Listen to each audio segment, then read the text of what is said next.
গোটা রাজ্য যখন রেমাল ঘূর্ণিঝড়ে তোলপাড়, সেই সময় দুর্গাপুর স্টেশন বাজারে একটি বস্ত্রের দোকানে অগ্নিকাণ্ডের ঘটনায় চাঞ্চল্য ছড়ায়। ধোঁয়া থেকে আগুন ছড়িয়ে পড়ে দোকানের ভেতরে। প্রথমে কালো ধোঁয়া বের হতে থাকে, তারপর ধীরে ধীরে দোকানের ভেতর কালো ধোঁয়া ভরে যায়। সেখান থেকেই আগুন লাগে। ঘটনাস্থলে দমকলের একটি ইঞ্জিন এসে আগুন নিয়ন্ত্রণে আনে।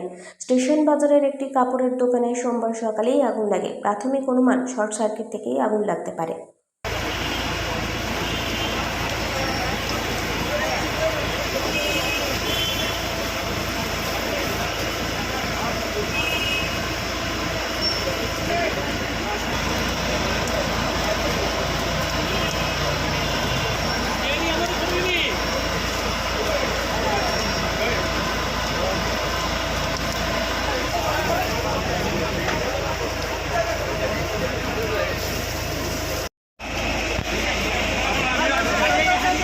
নাম্বারটা নাই আমি ফোন করব।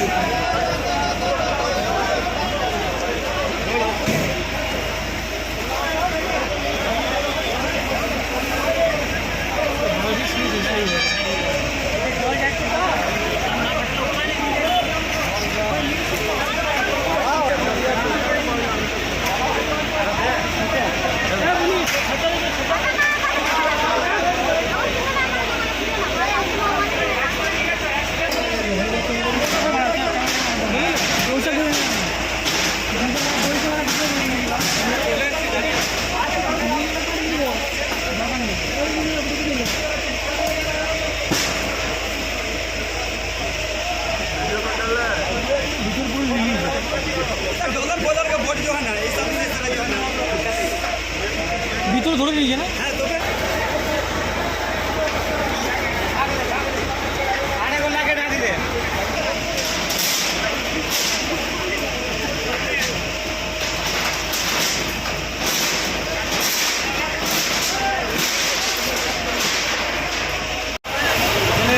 আধ ঘন্টা আগে দেখছি আমরা টাইম চলে গেলো, দিয়ে খোঁজ করলাম যে কারণটা কেন গেলো। দেখছি কোটান কান্ট্রিতে আগুন লেগেছে ভীষণভাবে, প্রচণ্ড ধোঁয়া বেরোচ্ছিল।